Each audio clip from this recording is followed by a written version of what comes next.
Pedimos que tú bendigas este tiempo, que nos dé fuerza, Señor, y que podamos compartir la palabra y que caiga en buena tierra, en corazones preparados, dispuestos y listos ya para recibir la instrucción, la palabra para hoy.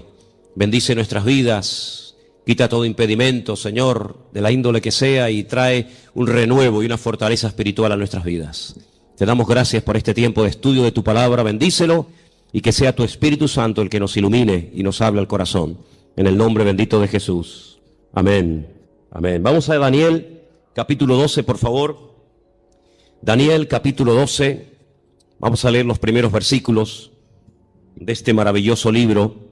Libro que hay que leer ahora más que nunca, ¿saben? Más que nunca. Hay que leer las profecías, las visiones que tuvo este hombre. Hay dos personas en el Antiguo Testamento que recibieron revelación sobre los últimos tiempos. Solamente dos. Muchos profetas recibieron revelación para su época o para tiempos cercanos a su época. Pero hay dos profetas que especialmente destacan, dos hombres que especialmente destacan por encima de los demás. Uno es el profeta Daniel. Dice la Biblia que muchas de las cosas que él recibió y muchas de las cosas que él dejó escritas en su libro, él no las entendía. Él por fe las escribía y ahí las dejaba, y el Señor le decía, esto es para el fin de los tiempos, para los últimos días. Y otro hombre que dice literalmente en Génesis 49:1, no lo vamos a leer, pero si lo quieren, recuérdenlo. Génesis 19:1, un hombre que antes de morir llama a todos sus hijos, me refiero al patriarca Jacob, y les dice, acercaos, que os voy a declarar lo que va a pasar en los últimos tiempos. Y esa palabra, los últimos tiempos, aparece también con las mismas palabras en el libro de Daniel.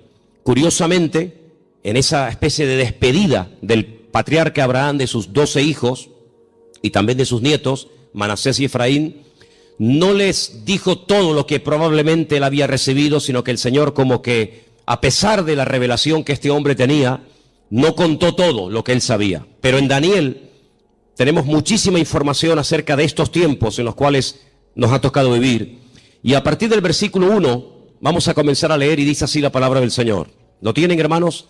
Daniel 12:1. Realmente, para entender el capítulo 12 hay que comenzar a leer desde el 10.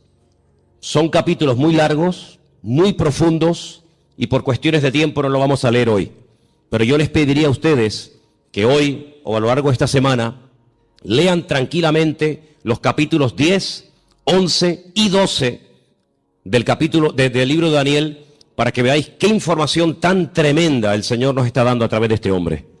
En aquel tiempo se levantará Miguel, el gran príncipe, que está de parte de los hijos de tu pueblo. Será tiempo de angustia, cual nunca fue desde que hubo gente hasta entonces. Pero en aquel tiempo será libertado tu pueblo y todos los que se hallen escritos en el libro. Muchos de los que duermen en el polvo de la tierra serán despertados, unos para vida eterna y otros para vergüenza y confusión perpetua.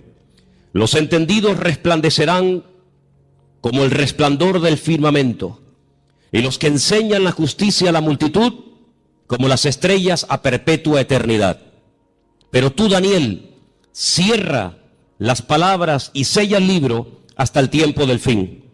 Muchos correrán de aquí para allá y la ciencia se aumentará. Y yo, Daniel, miré, y he aquí otros dos que estaban en pie, el uno a este lado del río y el otro al otro lado del río. Y me dijo, uno de los varones que estaba vestido de lino, que estaba sobre las aguas del río, ¿cuándo será el fin de estas maravillas? Y oí al varón vestido de lino que estaba sobre las aguas del río, el cual alzó su diestra y su siniestra al cielo, y juró por el que vive por los siglos, que será por tiempo, tiempos y la mitad de un tiempo. Y cuando se acabe la dispersión del poder del pueblo santo, todas estas cosas serán cumplidas. Y yo oí, mas no entendí. Y dije, Señor mío, ¿cuál será el fin de estas cosas? Él respondió, anda, Daniel, pues estas palabras están cerradas y selladas hasta el tiempo del fin. Muchos serán limpios y emblanquecidos y purificados. Los impíos procederán impíamente, y ninguno de los impíos entenderá, pero los entendidos comprenderán. Y desde el tiempo que se ha quitado el continuo sacrificio hasta la abominación desoladora, habrá 1290 días. Bienaventurado el que espere y llegue a 1335 días. Y tú irás hasta el fin y reposarás y te levantarás para recibir tu heredad al fin de los días. ¿Cuántos dicen amén? No es un libro fácil, ¿saben? Es un libro que además hay partes, no todo. Estos capítulos no, gracias a Dios, pero hay otros capítulos que están escritos en arameo. Y aunque se escriben las letras igual, las palabras significan cosas diferentes. Por lo tanto, esos capítulos, yo particularmente en arameo sí los puedo leer, pero no los entiendo porque no hablo arameo. Pero estos capítulos 10, 11 y 12 están escritos en hebreo y son muy interesantes porque hay expresiones, hay hebraísmos, hay palabras que tienen una profundidad, un sentido mucho más profundo que lo que a priori se puede entender, se puede ver, ¿no? ¿Por dónde empezamos? Bueno, hermanos, solamente decirles algo. ¿Os dais cuenta cómo está el mundo?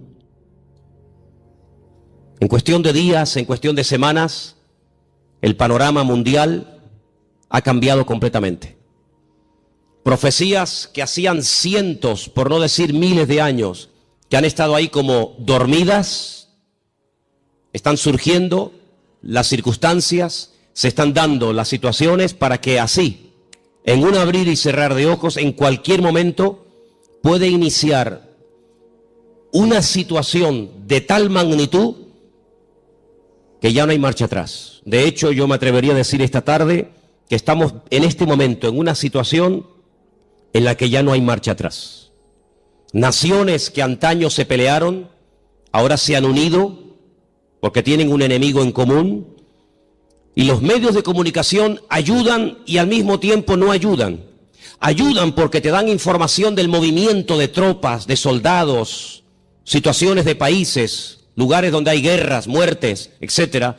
Y en cierto sentido, pues gracias a la televisión, a la radio, a la prensa, a internet, pues te enteras de cosas que están ocurriendo a centenares o a miles de kilómetros y estás al día. Pero por otra parte, ellos cuentan su versión. Ellos te cuentan lo que ellos entienden que está ocurriendo. Pero sin embargo, el creyente tiene que tener la sabiduría y la comprensión espiritual para ver mucho más allá y leer e interpretar correctamente lo que está ocurriendo. Hay una profecía que lleva miles de años, vamos a decir entre comillas, dormida, y tiene que ver con la ciudad de Damasco, capital de Siria. Dos profetas, el profeta Isaías y el profeta Jeremías, profetizaron con muchísimo tiempo de antelación que esta capital sería atacada y quedaría prácticamente en ruinas. Y no quedaría prácticamente recuerdo de ella. No vamos a leer todos los versículos que tengo porque si les digo la verdad, tengo tanto material sobre todo esto que podríamos estar aquí una semana entera sin salir, se lo puedo asegurar. Pero para los que estén tomando nota y como además esto queda grabado, después ustedes pueden ir a su casa y volver a escuchar el mensaje. Isaías 17:1, Jeremías 49:23, en esa porción está la profecía que va dirigida específicamente a la ciudad de Damasco. La destrucción de esta ciudad, una de las ciudades más antiguas del mundo, junto con, por ejemplo, Jericó y también con la ciudad de Jerusalén y otras. De toda la vida se ha creído que en algún momento Israel atacaría Damasco y la destruiría. De hecho, ha estado en varias ocasiones a punto de destruir Damasco. Pero no ha sido así. Son los mismos sirios, peleándose unos contra otros, todos contra todos, los que están destruyendo un país que antaño fue un lugar donde miles y miles de cristianos vivían. Un lugar donde dice la Biblia que el apóstol Pablo se dirigía para perseguir a los cristianos, porque aquello era un reducto, un lugar donde los cristianos se refugiaban. Y dice que mientras iba camino hacia Damasco, la Escritura dice que el Señor le salió en el camino y se le reveló como el camino, la verdad y la vida, como el Mesías. Y fue camino a Damasco que el apóstol Pablo llegó a conocer el Evangelio y al verdadero Mesías. Y fue en la ciudad de Damasco donde fue bautizado. Y fue en la ciudad de Damasco donde lo visitó un hermano, un discípulo llamado Ananías, que dice que oró por él y se le cayeron como escamas de los ojos y pudo entender. Y allí recibe una palabra que marcó su vida. Allí recibe una palabra profética y le dice: mira, el Señor se te ha aparecido en el camino, se te ha revelado, te está liberando.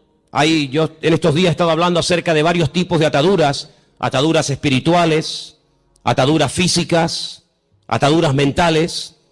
El Señor dice: yo te he desatado, yo te rompo toda ligadura de prejuicios, de cultura, de religión, de rechazo a otras naciones, y te libero de tu pueblo y te envío lejos a los gentiles para que le abras los ojos y para que entiendan lo que tú ya has entendido.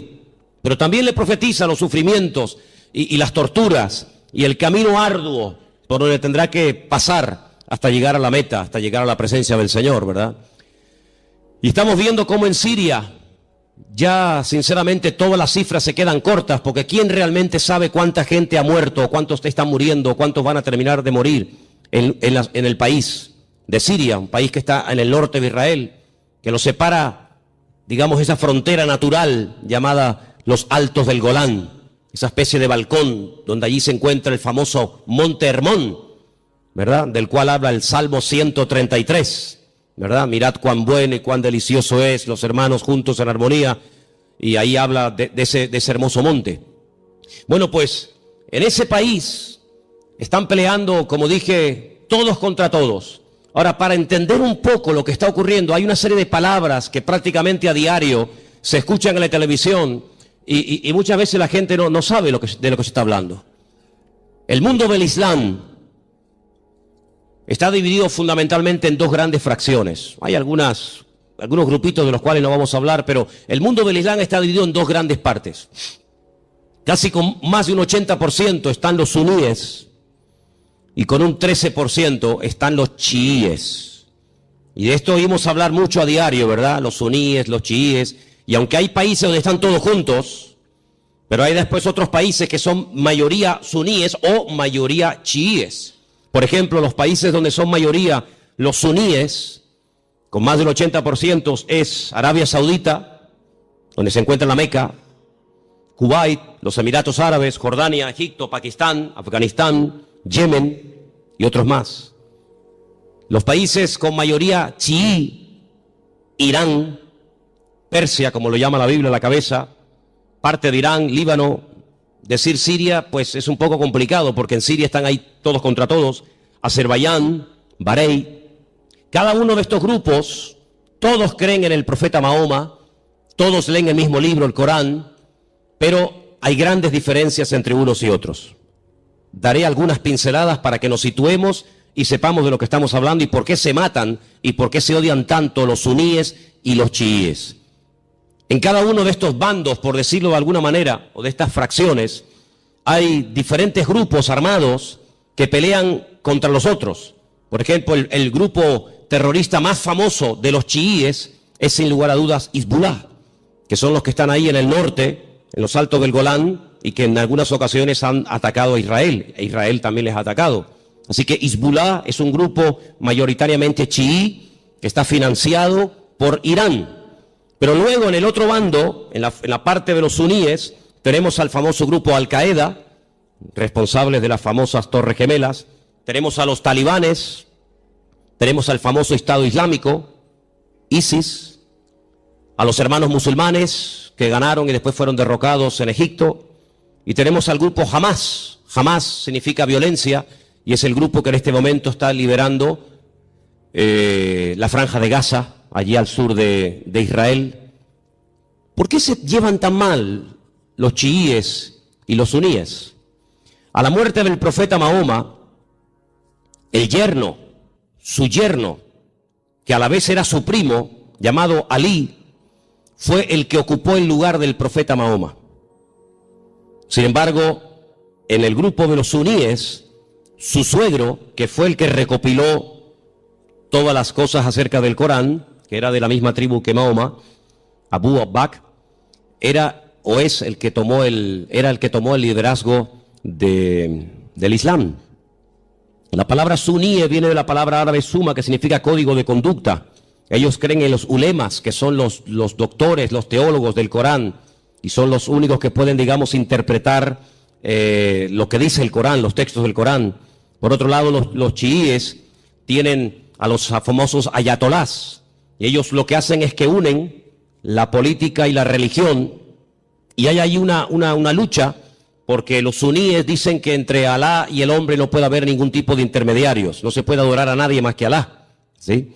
Pero sin embargo los chiíes, aunque también adoran a Alá y creen en el Corán, y van a la Meca en peregrinación. De hecho, sabéis, la última peregrinación ha sido, como todos los años, catastrófica. Han muerto casi 800 chiíes, la mayoría de ellos procedentes de Irán y de otros países chiitas. Pues ellos además en sus mezquitas tienen fotografías de sus mártires, entre comillas, de sus santos, y en cierto sentido como casi que los veneran. Así que estos dos bandos están enfrentados los unos contra los otros.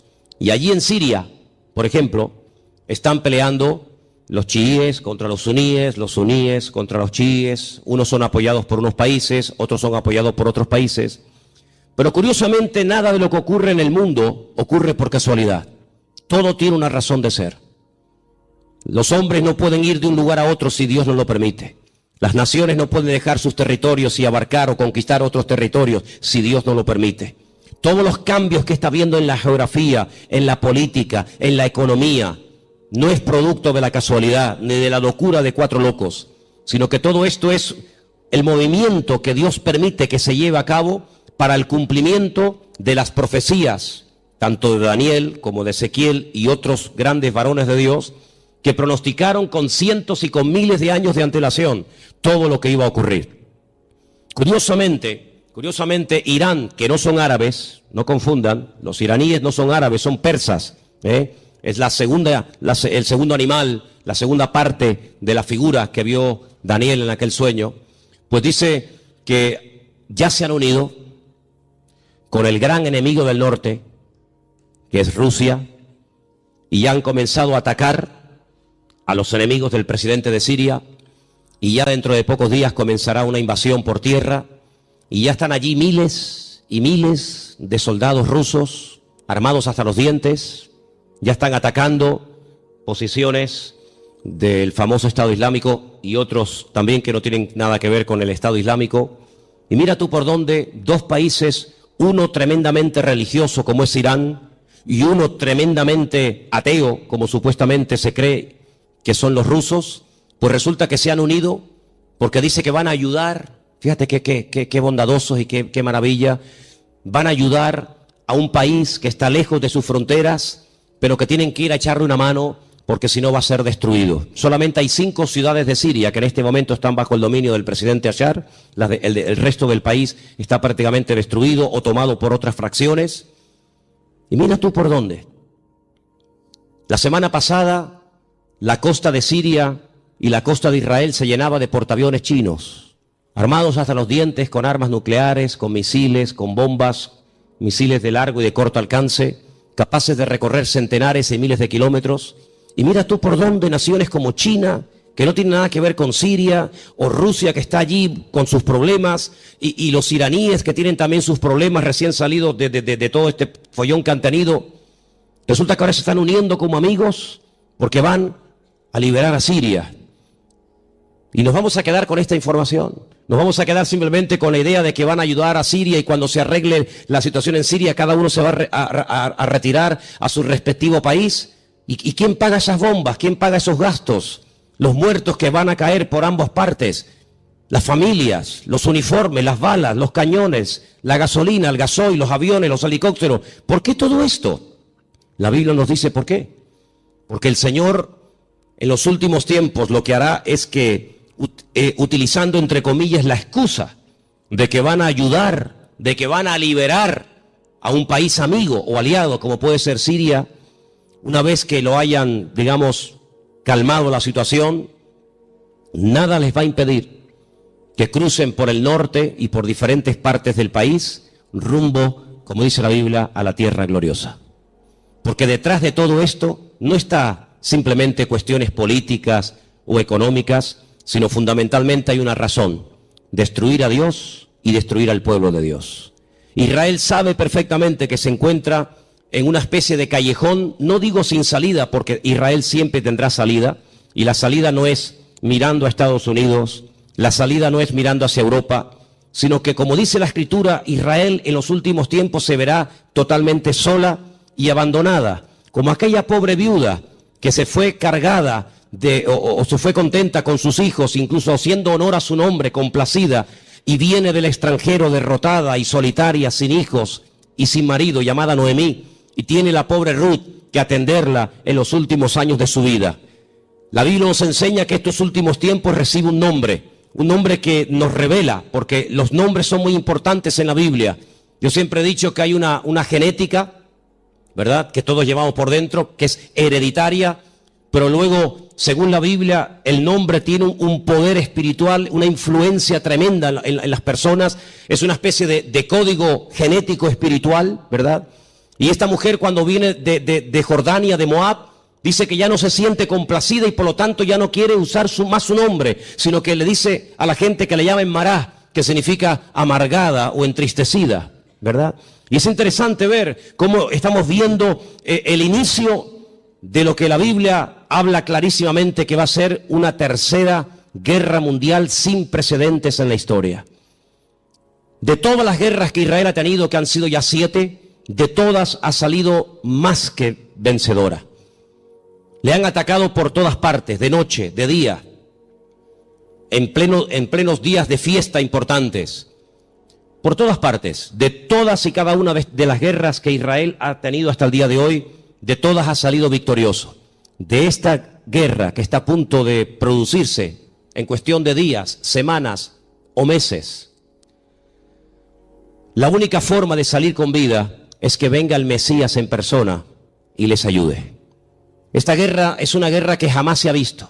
Hemos leído en esta tarde en el capítulo 12 de Daniel que hay una especie de protección sobrenatural tipificada o representada en un soldado espiritual, en un arcángel llamado Miguel, que aparece en varias ocasiones en distintas partes de la Biblia. Solamente hay 2 ángeles en la Biblia, solamente 2 ángeles en la Biblia, que la Biblia nos revela su nombre, Gabriel y Miguel. La Escritura dice que Josué, antes de entrar a tomar posesión de la tierra, vio a un varón, y la descripción que nos da el libro de Josué se asemeja mucho a la descripción que nos da Daniel en el capítulo 12, y nos da a entender de que este arcángel tremendamente poderoso llamado Mijael, que significa quien como Dios, Mijael, pues es una protección espiritual que Dios le ha asignado a este pueblo. En algún momento puntual, solamente Dios sabe cuándo, este arcángel, este varón de Dios tremendamente poderoso, que contendió con Satanás por el cuerpo de Moisés, dice el libro de Judas, será quitado, será desplazado, y entonces dice que será un tiempo de angustia cual nunca hubo gente, y más que gente la palabra es naciones. Desde que hay naciones sobre la faz de la tierra, dice la Biblia que nunca el hombre habrá visto una guerra de tal magnitud, con tanta cantidad de soldados, de armamento y de tropas como esta última.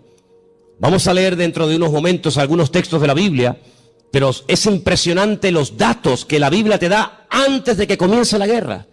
Aún no ha comenzado, aún no existía el siglo XX, evidente, o el siglo XXI, cuando todo esto se escribió, y los profetas, por revelación del Señor, recibieron los datos concretos y específicos sobre esta guerra. Por ejemplo, nos dice que llegarán a intervenir más de 200 millones de soldados. Jamás ha habido ninguna guerra con tantos millones de soldados. 200 millones de soldados. Esta guerra se describe de una forma tremenda, con unos detalles que te quedas con la boca abierta en 3 capítulos de la Biblia, Creo que sois capaces de recordar estas cifras. Ezequiel 38 y 39 y Zacarías capítulo 14. Ahí tenéis toda la información acerca de esta tremenda batalla que empezará por el norte, capitaneada y dirigida nada más y nada menos que por Rusia. En el capítulo 38 del libro de Ezequiel nos dice algunas cosas muy interesantes sobre este tiempo final. Y voy a leer algunos versículos para que veáis qué importancia le da el Señor a que el pueblo de Dios no esté en la ignorancia. Hay gente que está muy distraída, muy sumergida en sus problemas, muy metidos en sus cuestiones y se olvidan de que el Señor en su palabra nos dice que tenemos que levantar la vista y darnos cuenta de que nuestra redención está cercana. Ezequiel 38 dice, versículo 1, vino palabra del Señor diciendo, hijo de hombre, pon tu rostro contra Gog. Gog es el nombre, digamos, simbólico, no es que se llame así, de una región que la Biblia lo llama Magot, que está en todo lo que sería todo el territorio que ocupa Rusia actualmente. Y fijaros que hay dos nombres de hombres, solamente dos hombres de hombres, que curiosamente, tanto en español como en hebreo, empiezan y terminan con la misma letra. Uno es el nombre David. David empieza con una letra llamada Dalet y termina con otra letra llamada Dalet. Y esto nos habla acerca de que David era un hombre que cuando lo conocías, así era. No es que lo vas conociendo y es completamente diferente. Es un hombre que no tiene dos caras, no tiene dos personalidades, no tiene doblez en su carácter. David era así. Por eso esa letra que empieza y esa letra que termina es la misma, como diciendo que David es un hombre que es lo que ves, no hay más. Curiosamente, en un acto de imitación sin precedentes en la historia, a este líder político se le pone un nombre simbólico cuya letra empieza por la G o la Gimel en hebreo y con la misma letra termina la G o la Gimel, God, como diciendo que lo que ves es lo que hay. En David era lo positivo. Si ves que es un hombre espiritual, es que es espiritual. Si ves que es un hombre valiente, es que es valiente. No es que dé impresión de valiente y luego es un cobarde. No es que es un hombre aparentemente espiritual y luego es un carnal. No. Bueno, pues en God, en este personaje que nosotros lo conocemos más famoso como el nombre del famoso anticristo, si tú lo ves así, así es como es. Es malo, es apoyado por el diablo, etcétera, etcétera. Y dice aquí, así ha dicho el Señor, he aquí yo estoy contra ti, oh God, príncipe soberano de Mesec y Tubal. Estos son hijos de Noé. Te quebrantaré, pondré garfios en tus quijadas y te sacaré a ti y a todo tu ejército, caballos, jinetes, en todo equipados, gran multitud de paveses, escudos, teniendo todos ellos espada. Y ahora menciona una coalición, no están todos nombrados, una pequeña coalición de naciones que se van a unir, y menciona Persia, y ya hemos dicho que Persia, ¿quién es? Ok, es Irán. Cus, tenemos Etiopía, tenemos Libia, con otros nombres, todos ellos con escudo, con yelmo, Gomer, sus tropas, la casa de Togarma, los confines del norte, sus tropas. Prepárate, apercíbete tú y toda tu multitud que se ha reunido a ti, y sé tú su guardia. Pero si leemos un poquito más adelante, versículo 15, vendrás de tu lugar de las regiones del norte, y tú y muchos pueblos contigo. Fíjate, todos ellos a caballo, gran multitud, poderoso ejército. Subirás contra mi pueblo Israel. Sí, es inevitable que este hombre ataque a Israel, es inevitable. Bueno, pero es que van a ir a Siria. La noticia no dice nada de Israel. Las noticias no, pero la Biblia sí. Y las noticias no pueden saber la información que tú y yo tenemos en esta tarde. Mañana Telecinco no puede decir, le presentarían una denuncia, diría, esta gente está loca. Mañana no vamos a ver en Telecinco, en Antena 3, que Rusia pretende apoderarse de los altos del Golán con la intención de atacar Israel. Me dice, pues ustedes están locos. No. Las noticias no te lo van a decir, te lo estoy diciendo yo, te lo está diciendo el Señor a través de mi boca. Subirás contra mi pueblo Israel como nublado para cubrir la tierra y será al cabo de los días, al final de los tiempos, en estos tiempos. ¿Y qué dice aquí? Y te traeré sobre mi tierra.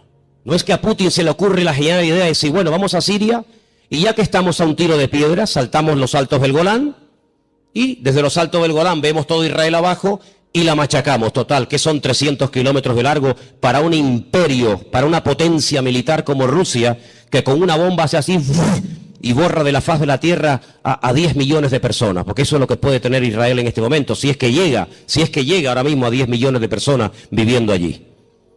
¿Qué puede impedir? Pero no es él el que lo decide, es Dios el que le dice a God, ven a mi tierra, ven.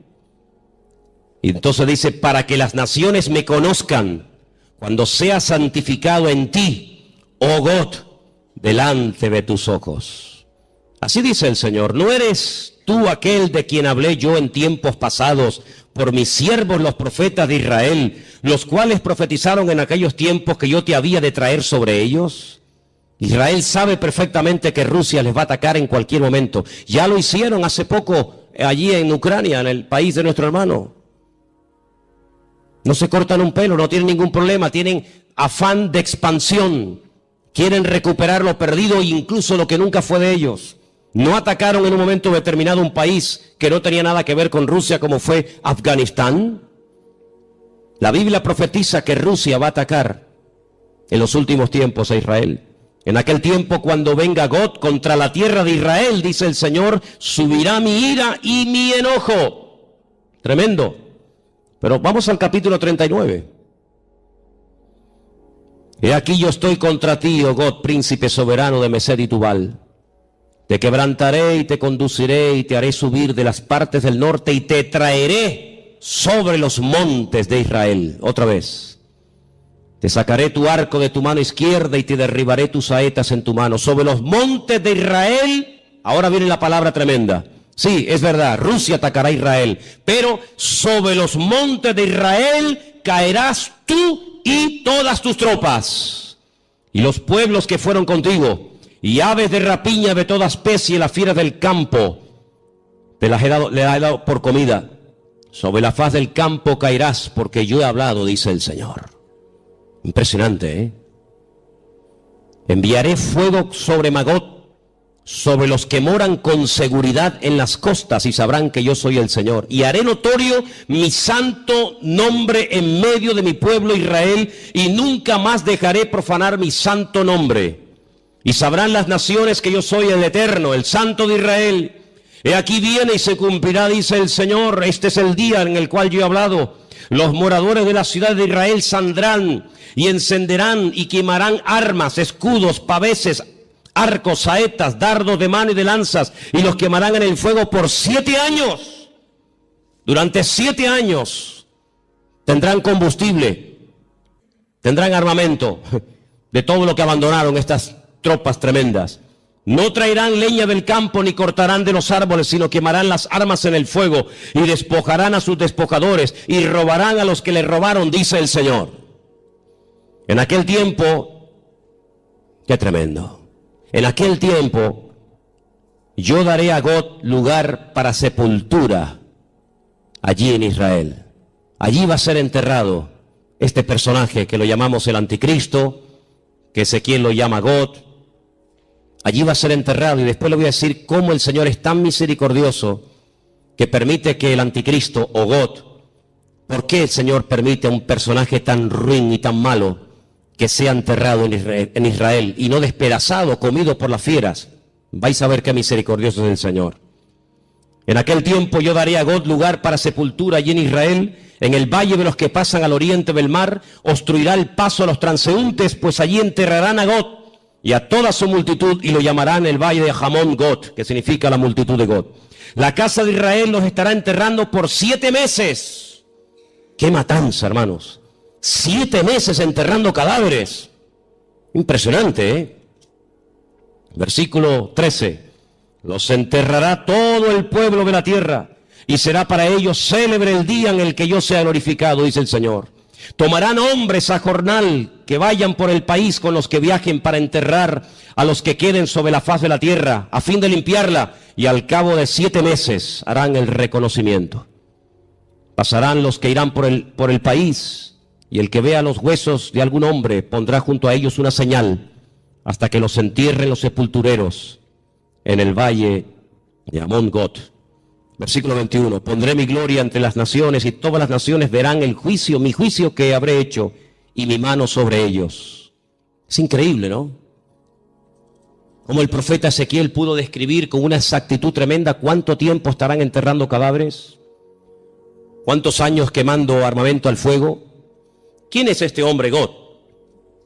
Si ustedes estudian los nombres de los hijos de Noé, porque de ahí arranca todo, una de las cosas que tenemos que tener bien claro es que el futuro está escrito, está codificado en el pasado.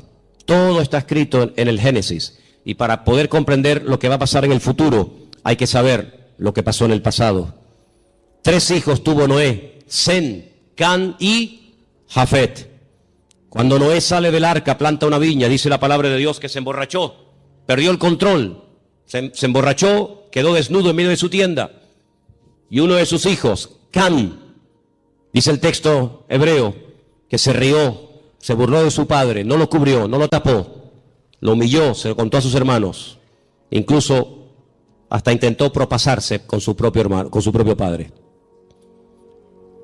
Sus 2 hermanos fueron de espalda caminando y taparon a su padre. Fíjate qué misericordioso es el Señor, que este personaje que es descendiente de Jafet, no de Can, no de Sem, sino de Jafet, por haber cubierto a su padre, él será cubierto con tierra en los últimos tiempos, en la tierra de Israel. El refrán dice: midá keneged midá, lo que siembras es lo que cosechas, medida por medida. ¿Por qué esperó el pueblo de Israel por María? Al fin y al cabo era una, el resto era tanta gente, 2 millones de personas. ¿Por qué esperó todo el pueblo por María?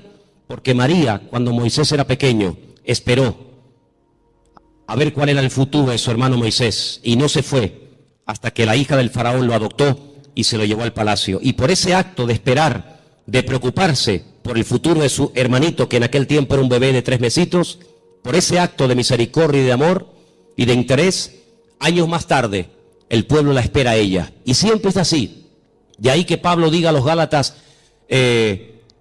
si queréis cosechar, tenéis que sembrar, pero sembrar abundantemente para poder cosechar abundantemente. Así que este personaje está a punto de aparecer. Este famoso anticristo está a punto de aparecer, pero ya lo hemos dicho en muchas ocasiones, que en los últimos tiempos habrá una influencia de una institución religiosa que describe perfectamente el libro del Apocalipsis, que dice cómo se visten, dónde están, cómo hablan, cómo no hablan, etcétera, etcétera. Es increíble el impacto que en tan poco tiempo ha producido el Papa Francisco. Es increíble, ¿no? En tan poco tiempo le ha caído bien a todo el mundo. No hay nadie que diga nada malo de Francisco. Fue a Israel y a los judíos, a los rabinos les cayó bien. Incluso llegó a ir al muro de los lamentos y puso su petición entre las rendijas del muro. Después se fue con Abu Hamas, el presidente de la autoridad palestina, y le cayó estupendamente y casi se hicieron amigos y rezaron juntos mirando hacia la Meca. Se fue a Turquía y en la famosa mezquita de Turquía, orando hacia la Meca, le cayó de maravilla a los musulmanes. A todo el mundo le cae bien, a los artistas, incluso a los ateos. Recientemente escuchaba a un político ateo que decía: me cae muy bien este hombre, aunque yo no soy creyente ni creo en Dios, pero me cae muy bien este hombre. Dieron la vuelta al mundo en cuestión de minutos las declaraciones que hizo en un avión mientras viajaba, cuando le preguntaron por los homosexuales, por los gays, y él dijo: ¿quién soy yo? ¿Quién soy yo para juzgar a los gays? Y todo el mundo comenzó a decir: la iglesia está cambiando. Qué diferente, la postura de este Papa en comparación con los otros 2 que eran tan intransigentes y tan radicales. ¿Quién soy yo para juzgar? No pasó mucho tiempo y ya hizo juicio sobre uno de sus trabajadores. Ayer un sacerdote, dice él, que salió del armario porque Dios así se lo había pedido y así lo había querido, y fulminantemente fue destituido, ¿no? Qué contradicción con las declaraciones del avión, ¿no? Pero en los últimos tiempos la Biblia nos enseña que habrá una especie de religión que le va a caer bien a todo el mundo. Será capaz de ir con los musulmanes, con los judíos, con los cristianos. Dicho sea de paso, Hace muy poco tiempo este Papa se fue por primera vez en toda la historia con un pastor muy conocido por nosotros a una iglesia evangélica en la ciudad de Caserta, en Italia, donde yo estuve ahora hace unos días. Estuvo con un montón de pastores que vinieron de Argentina, puesto que el Papa es argentino, y allí tuvieron un culto donde él estuvo como uno más. Hicieron un tiempito de oración, y él hizo una oración incluso, y todos participaron, y se sacaron fotografías, y todo el mundo, qué contento, ¿verdad? La Biblia nos enseña que las rameras son capaces de irse con gente mayor y con gente joven. Las rameras son capaces de irse con gente sin dientes y con gente con dentadura perfecta. Las prostitutas son capaces de trabajar de día o de noche. Y lo mismo le da a irse con un blanco, con un negro, con un rico, con un pobre, con un cristiano, con un ateo, con un satánico. Le da igual, porque ese es su trabajo, llevarse bien con todo el mundo para sacarle lo que ella quiera a cambio. Y la palabra de Dios nos enseña que en los últimos tiempos la política y la religión se casarán y se unirán. Qué tremendo los lugares y las conversaciones que últimamente está manteniendo el Papa y muchos políticos viajando de un lugar para otro. Todo está preparado. Y hermanos, esto no ha hecho más que empezar, pero en cualquier momento salta la chispa. Y lo que tenemos que preguntarnos todos y cada uno de nosotros, ¿qué mensaje nos está dando el Señor? Yo vengo diciendo hace mucho tiempo que Dios está hablando y hablando y hablando y hablando. El problema no es que Dios no hable, el problema es que hay muchos que no le entienden, o si le entienden se hacen los distraídos. Dije hace unas semanas atrás que Dios no solamente habla a través de la palabra, claro, lo sabemos. El que lee la Biblia está leyendo la palabra de Dios, el SMS de Dios, el WhatsApp de Dios, y sabe perfectamente lo que Dios quiere y lo que Dios no quiere. Pero ¿y los que no leen la Biblia? El que no le interesa o no quiere, o dice él que no entiende la Biblia, pues Dios también le está hablando a toda la humanidad. Quiero que vengan conmigo a Génesis 1, capítulo 14, para que os des cuenta algo tremendo que el Señor dijo en un principio. Allí está, en el Génesis 1, 14. Dio una señal, dio un mensaje muy interesante. Y vamos a leerlo en esta tarde. Dice así, Génesis 1, 14. ¿Lo tienen, hermanos? Tengo esta página de la Biblia prácticamente destrozada, entonces espero leerla bien porque la tengo toda pegada. Creo que dice algo así como: y dijo Dios, haya lumbreras en la expansión de los cielos para separar el día de la noche y sirvan de señales para las estaciones. Ahora ya no tengo ese trocito que dice para días y años. Ok, ahí está. ¿Qué es lo que será? Lo mismo que fue.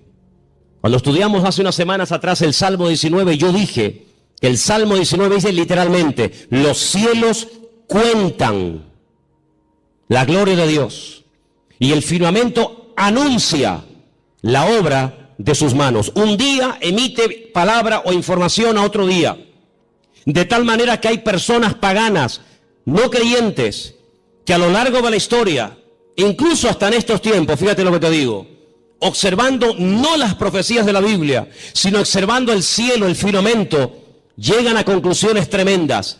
Quiero decirles que en un momento puntual de la historia de la humanidad, el Señor utilizó el astro rey, el sol, la luna y las estrellas para darle un mensaje profético a uno de sus hijos llamado José. ¿Lo habéis olvidado? Dice que él vio al sol, a la luna y a las estrellas que se postraban delante de él. Y Jacob, cuando oye el sueño de su hijo, él entiende perfectamente lo que le está diciendo. El sol es el padre, la luna es la madre y las estrellas son sus hermanos. Curiosamente, las estrellas, los hermanos, llegaron antes que el sol a Egipto, porque siempre es así: primero es la noche y luego es el día. No primero el día y después la noche. Primero había tinieblas y después vino la luz. La tiniebla siempre precede a la luz. Pero fíjate qué curioso, los magos de Oriente, que no sabemos realmente de dónde eran, si eran judíos, si no eran judíos, sabían perfectamente el lugar y el día en el que había nacido el Mesías, porque interpretaron que aquellas estrellas que tenían nombre, la estrella Sadik, la estrella Jamelec, etcétera, se habían alineado y ellos sabían perfectamente que tenían que ponerse en marcha para llegar a donde, a Belén de Judea, porque allí era donde había nacido el Mesías.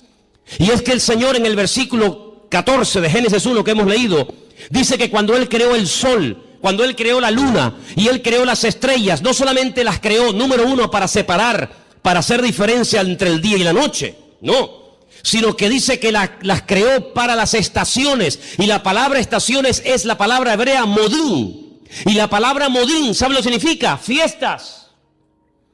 Es la misma palabra que se emplea en Levítico cuando dice, recuerden las fiestas del Señor.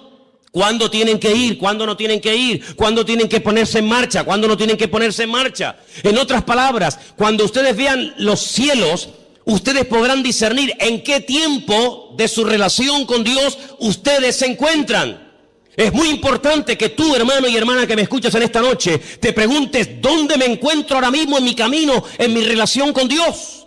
¿Estoy más cerca? ¿Estoy más lejos? ¿En qué punto me encuentro? Porque el tiempo marca la circunstancia y la circunstancia marca el tiempo. Jesús le dijo, ustedes olvídense de ver señales. Esta generación, como es una generación mala, perversa y adúltera, no se le ha permitido ver señales como a otras se les permitió.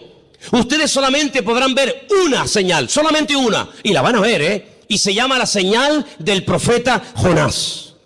¿En qué consistía? Bueno, le está diciendo, así como Jonás estuvo en el vientre del pez 3 días y 3 noches, así estaré yo, el Hijo del Hombre, en el vientre de la tierra 3 días y 3 noches. Esa señal era la señal de la generación de Jesús. Pero sin embargo, Noé no esperaba esa señal. Porque ¿cuál era la señal de Noé? El diluvio.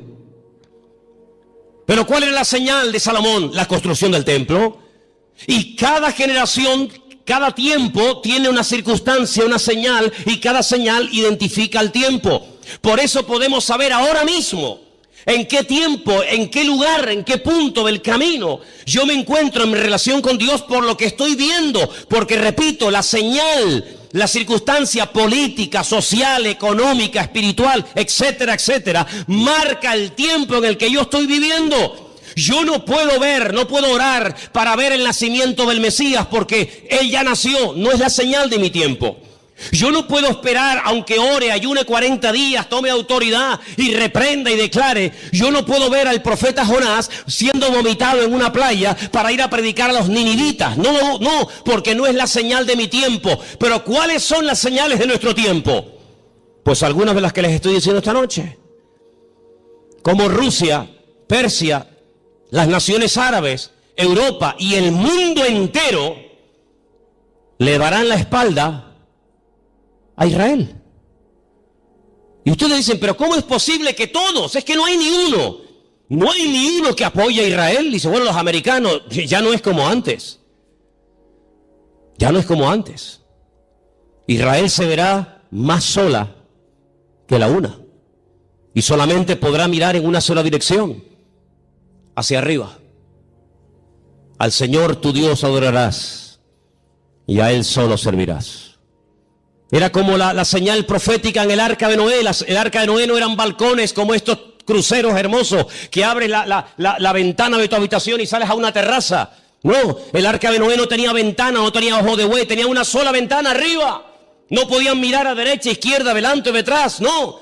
El arca de Noé no tenía timón, porque no había que dirigirla a ninguna parte, Dios la dirigía. Y si querías mirar a algo, a una dirección, si era de día o de noche, arriba, nada más que arriba. Y eso es lo que el Señor quiere que nosotros hagamos, que solamente mires arriba. ¿Y quién está arriba? El Señor, Dios Todopoderoso, nuestro Señor, Rey de Reyes y Señor de Señores, no solamente a Él. Y por eso, amados hermanos, esta es la señal de nuestro tiempo.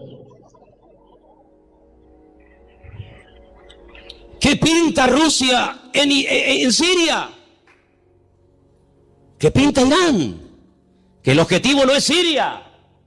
Que el objetivo no es llegar y controlar a ISIS y fulminarlo, que no. Que si hubieran querido fulminar a esto, ya lo hubieran hecho hace mucho tiempo.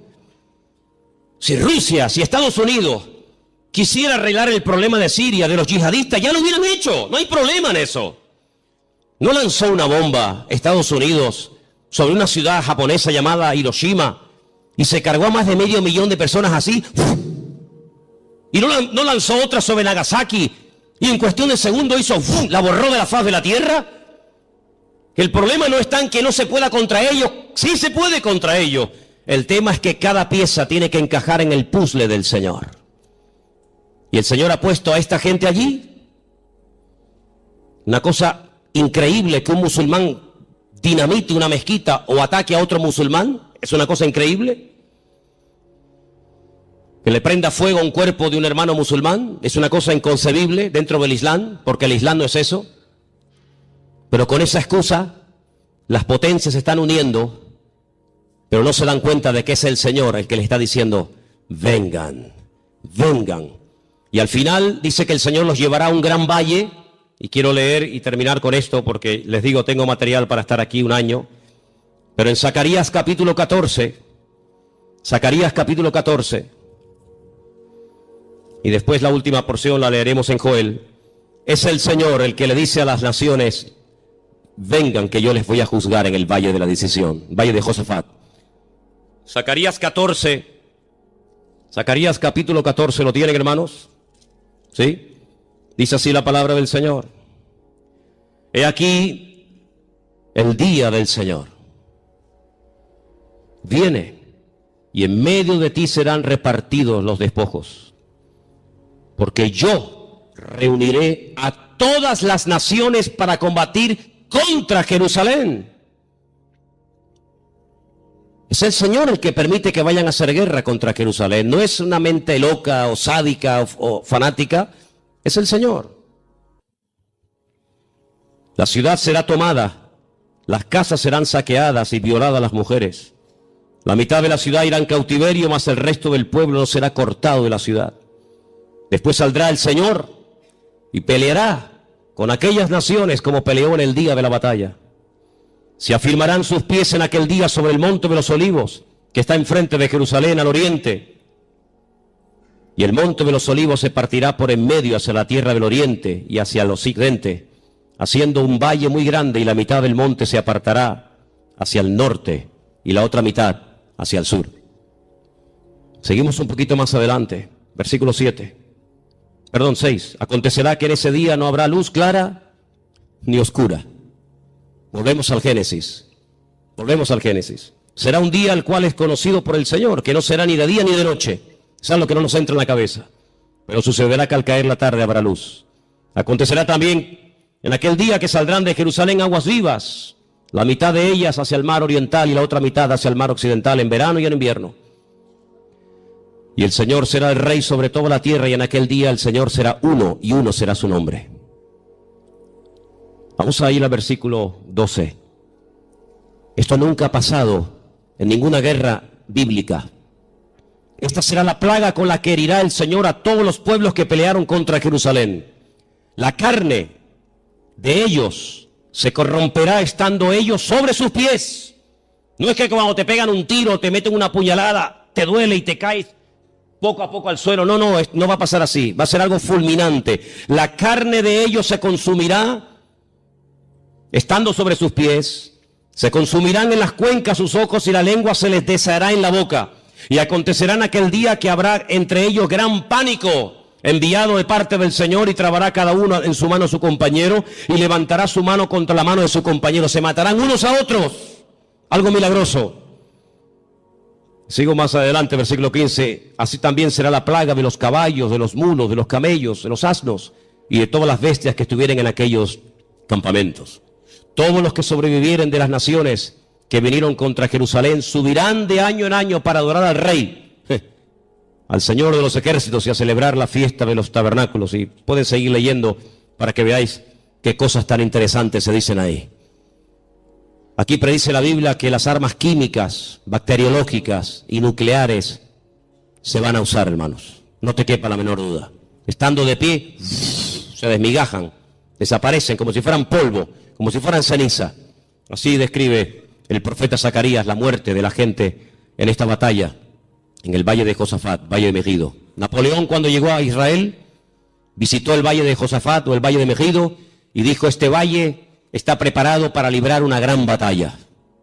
Y efectivamente, en ese lugar dice el Señor que es como una olla, como un lagar. El Señor entrará allí en juicio con todas las naciones, 200 millones de soldados, tierra, mar, aire, por todas partes, árabes, europeos, de todas las partes del mundo, peleando por conquistar Israel, por arrasar de la faz de la tierra a este pueblo, por conquistar Jerusalén y por decir: hemos ganado, hemos vencido, hemos humillado al Dios de Jacob, al Dios de Isaac y al Dios de Abraham. ¿Qué les parece?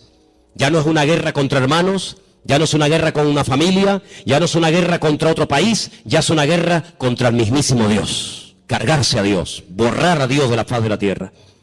Pero hay una señal que está apareciendo en los últimos tiempos, y te la dejo ahí para que medites en ella. Y dice la Biblia literalmente lo siguiente: el sol se convertirá en tinieblas y la luna en sangre antes de que venga el gran día y espantoso del Señor. Qué curioso, ¿no?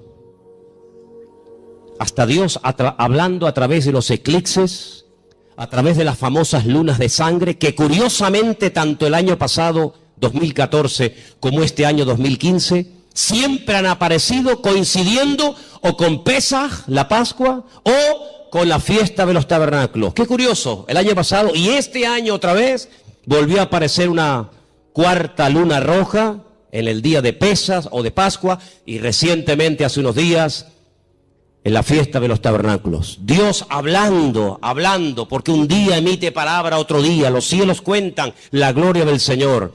Lo que puedo decir con todo esto es que nos queda poco tiempo.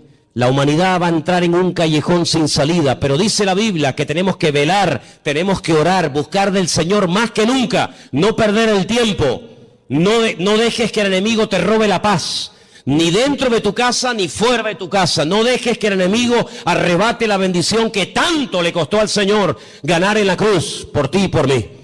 Así que en esta tarde es tiempo de acercarnos al Señor, es tiempo de decirle: Señor, recompón mi vida, restaura. Hay voces por aquí, voces por allá, el mundo se está cayendo a pedazos, la ciencia aumentará, la gente corre de un lado para otro, gente de oriente a occidente, de aquí para allá.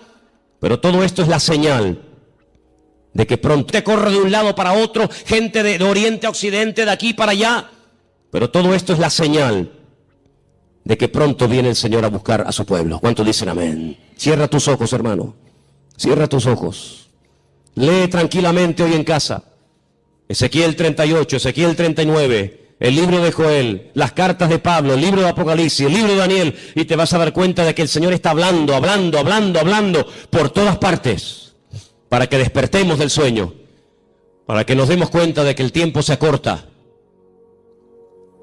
y que no hay tiempo que perder. Señor, en esta tarde nos vamos a acercar ahora a tu mesa con acción de gracias. Queremos participar con gratitud, reconociendo tu soberanía, reconociendo tu autoridad. Nos ponemos bajo tu cobertura, Señor. Nos ponemos, Señor, en tus manos. Pedimos que bendigas este pan, este vino, símbolos de tu muerte, de tu victoria, de tu resurrección, de tu venida. Y que en esta tarde lo hagamos, como dice la palabra del Señor, dignamente, valorando cada cosa que tú has hecho por nosotros, Padre. Era de Juan 5:8, pero el que estaba escribiendo se equivocó y puso Juan 5:8. Y hay una gran diferencia, porque Juan 5:8 dice: 5 maridos has tenido y el que ahora tiene no es el tuyo. Y primera de Juan 5:8 dice: el perfecto amor echa fuera el temor. Fíjate lo que hace un numerito. Claro, cuando el muchacho recibió aquí, dice: ¿tú has tenido 5 maridos? ¿Qué cosa es esto? Por eso hay que tener mucho cuidado con los versículos que se digan bien, ¿verdad? Como me dijo una vez uno, dice: yo leo la Biblia. Porque le digo: pero tú te tienes que leer la Biblia para conocer la voluntad de Dios, para tener una fe madura. Dice: si yo leo la Biblia, pastor. Digo: sí, ¿dónde lee usted la Biblia? Dígame algo de la Biblia. Dice: yo leo, y se inventó. Dice: yo leo en Jeremías. ¿Usted lee en Jeremías? ¿Qué lee usted de Jeremías? ¿Qué es Jeremías? A ver, y me dice: bueno, ya el apellido no me lo sé, me dice. Fíjate tú. Tremendo. ¿Ya pasaron los niños a las clases? ¿Sí? Ok, muy bien. ¿Hay alguien más que esté de visita por primera vez en esta tarde entre nosotros? ¿O ya todos han estado con anterioridad en la iglesia? Todos han estado aquí. Muy bien. Vamos a orar un momentito y darle gracias al Señor. Este es el momento que los hermanos en diferentes lugares ya se están conectando, ¿verdad? Dejando el tiempo de alabanza en sus lugares para seguir la predicación en vivo y en directo y disfrutar en esta tarde de la palabra que el Señor tenga para nosotros en el día de hoy. Alabado sea tu nombre, Señor. Te damos muchísimas gracias, Padre Santo, por este privilegio tan maravilloso que nos das de estudiar tu palabra, abrir este santo libro inspirado por tu Espíritu Santo, Señor, a través del cual tú siempre nos hablas, siempre nos ministras, siempre nos fortaleces el ánimo y la fe. Y pedimos que en esta tarde, Señor, siga siendo así, Señor. Que lo que hablemos, que lo que tú hayas puesto en nuestro corazón sea de bendición para todos los que van a escuchar este mensaje. En el bendito nombre de nuestro Señor Jesucristo pedimos todo. Amén y amén. Yo estaba leyendo anoche a altas horas de la madrugada, porque no tenía sueño, en el libro de los Hechos, uno de los relatos donde se cuenta la conversión del apóstol Pablo, más conocido como Saulo de Tarso. Este hombre causó mucho daño a la iglesia, porque él creía que su deber era perseguir a los cristianos e impedir el avance y el crecimiento de estos grupos, de este mensaje diferente que esta gente estaba predicando.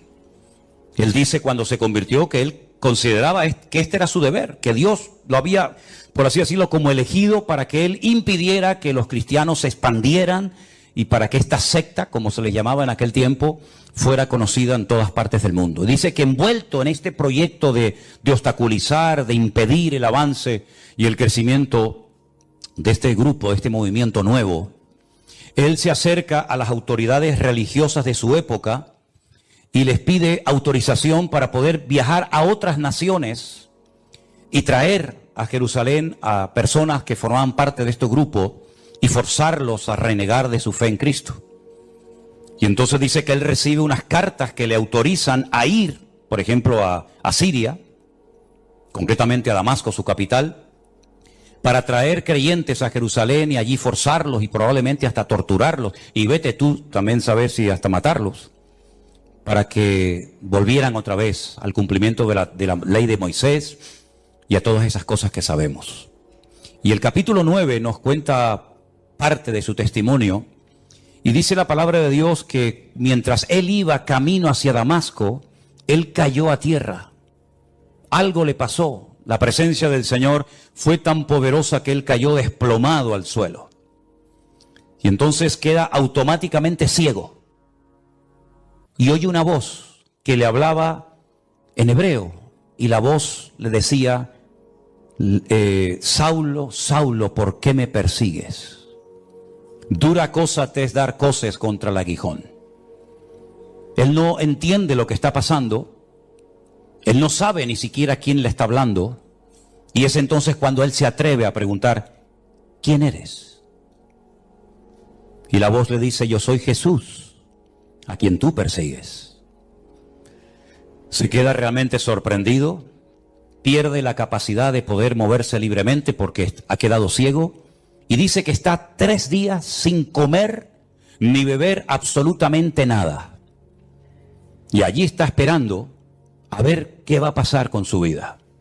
Había en esa ciudad un discípulo llamado Ananías, que no lo vayan a confundir con el Ananías que cae muerto en la iglesia primitiva, que era el marido de Zafira, ¿se acuerdan? Había un tal Ananías que el Señor le habla y le dice, levántate, ve a la calle que se llama Derecha, busca en casa de un tal Judas a un tal Saulo de Tarso, porque él allí está orando. Y ha visto en visión a un varón llamado Ananías que entra y le pone las manos encima para que recobre la vista. Ahora, lo que va a responder Ananías, en cierto sentido, a mí me recuerda un poco la actitud de Moisés cuando el Señor lo llama a través de aquella zarza que ardía y no se consumía en el desierto, ¿se acuerdan? Cuando el Señor le habla y le dice que ha llegado el momento de volver a Egipto, de sacar al pueblo de la esclavitud, etcétera, etcétera, y él ha sido escogido por el Señor para cumplir con esta función. Y él pone todo tipo de excusas y bueno, Señor, no me van a creer, yo soy un hombre que no tengo facilidad de palabra, etcétera, etcétera. Y el Señor, pues después de una serie de pruebas, lo logra convencer y finalmente él va. Bueno, pues fíjense cómo responde a esa orden Ananías al Señor y le dice, Señor, he oído de muchos acerca de este hombre. ¿Cuántos males ha hecho a tus santos en Jerusalén? Y aún aquí tiene autoridad de los principales sacerdotes para prender a todos los que invocan tu nombre. Como dicen, Señor, yo sé que tú eres perfecto y tú no te equivocas, pero tú me estás mandando a que vaya a orar y le ponga mis manos encima a un hombre que es un peligro. Un hombre que tiene poder incluso en esta ciudad para llevarnos presos y matarnos si quiere en Jerusalén. Por lo tanto, no sé, no lo dijo, pero probablemente le pasó por la mente decir, si hay otro por ahí que tú pudieras mandar, Yo te lo agradecería, ¿no? Pero el Señor le dice, ve, porque instrumento escogido me es este, para llevar mi nombre en presencia de los gentiles, de los reyes y de los hijos de Israel. Porque yo le mostraré cuánto le es necesario padecer por mi nombre. Yo no sé si esto se lo dijo Ananías a Pablo, pero lo que está bien claro que si leemos el resto del capítulo 9 y toda la historia que nos cuenta la Biblia sobre Pablo, su vida no fue nada fácil. Porque prácticamente desde los primeros días de su conversión ya querían matarlo. Dice en el versículo 17, entonces Ananías entró en la casa, poniendo sobre él las manos, le dijo, hermano Saulo. Fíjate qué bonito, ¿no? Ya no es ese perseguidor, ya no es ese hombre peligroso, sino ahora es mi hermano Saulo. El Señor Jesús, que se te apareció en el camino por donde venías, me ha enviado para que recibas la vista y seas lleno del Espíritu Santo. Al momento le cayeron de los ojos como escamas y recibió al instante la vista y levantándose fue bautizado. Y habiendo tomado alimento recobró fuerzas y estuvo Saulo por algunos días con los discípulos que estaban en Damasco. A los pocos días ya de recuperarse y de encontrarse bien y recobrar la vista, ya inmediatamente se puso a predicar el Evangelio de Jesucristo. Y ya desde aquellos primeros momentos, ya los judíos habían decidido quitarle la vida. La Biblia dice que los discípulos lo tuvieron que descolgar por el muro una noche porque querían matarlo. Ahora bien, en el versículo 26 dice la siguiente historia referente a Pablo. Cuando llegó a Jerusalén, trataba de juntarse con los discípulos, pero todos le tenían miedo, no creyendo que fuese discípulo. ¿Qué te parece? Entonces Bernabé, tomándolo, lo trajo a los apóstoles y les contó cómo Saulo había visto en el camino al Señor, el cual le había hablado, y cómo en Damasco había hablado valerosamente en el nombre de Jesús. Y estaba con ellos en Jerusalén y entraba y salía. Y hablaba denodadamente en el nombre del Señor y disputaba con los griegos, pero estos procuraban matarlo. No solamente los judíos, sino también los griegos lo quieren matar. Y no han pasado años de su conversión, sino que ya digo, desde casi al momento de convertirse, ya todos querían quitar de en medio a este hombre. Cuando supieron esto, los hermanos le llevaron hasta Cesarea la Marítima, que está en la costa, donde años más tarde, ¿se acuerdan? Un tal Cornelio llamaría a Pedro para que le predicara la palabra, y entonces de ahí lo enviaron a su ciudad, a Tarso. Y ahora viene algo muy interesante. Ya Pablo se ha convertido, un hombre que atemorizaba a la iglesia, a los cristianos, y a continuación, una vez convertido, una vez que este hombre ha tenido un encuentro tremendo con el Señor y su vida ha cambiado radicalmente, dice, entonces las iglesias tenían paz por toda Judea, Galilea y Samaria, que son las tres provincias en las que se divide Israel. Al norte Galilea, al centro Samaria y al sur Judea. Bueno, pues en todo el país, Judea, Samaria y Galilea, dice la Biblia que las iglesias tenían paz. Y dice además que eran edificadas, andando en el temor del Señor, y se acrecentaban fortalecidas por el Espíritu Santo. Si guarda relación la paz de las iglesias con la conversión de Pablo, ustedes pueden opinar lo que quieran, pero yo sinceramente creo que se notó que Pablo se había convertido. Porque la paz, una cosa es la paz que tenemos dentro por nuestra relación con el Señor, y otra cosa es que en las iglesias se pudiera cantar y se pudiera predicar la palabra y se pudieran reunir los cristianos libremente a raíz, yo estoy convencido, de la conversión del apóstol Pablo o de Saulo de Tarso. Ahora bien, no hay nada más hermoso que una iglesia que está en paz. Esto no significa de que no vamos a ser perseguidos o no vamos a tener problemas, opresiones o dificultades. Pero cuando una iglesia internamente entre sus miembros hay paz, yo creo que es una de las bendiciones más grandes que una iglesia puede tener. Así como un hogar que está en paz es una bendición. Un hogar en guerra, un hogar en crisis, donde hay gritos, peleas, insultos, etcétera, tiene que ser terrible. Pero cuando hay paz en el hogar, Qué bendición, amén, hermanos. Cuando los hijos están cómodos y a gustos con sus padres, cuando los padres están cómodos con sus hijos, cuando hay paz, cuando reina la paz del Señor en el hogar, es una bendición. Exactamente igual es en la iglesia. El tema de la paz es algo tan importante que la Biblia dice que hay que buscar la paz. Y una vez que la encuentras, síguela y no la pierdas. Y dice más, en cuanto dependa de vosotros, estad en paz con todos.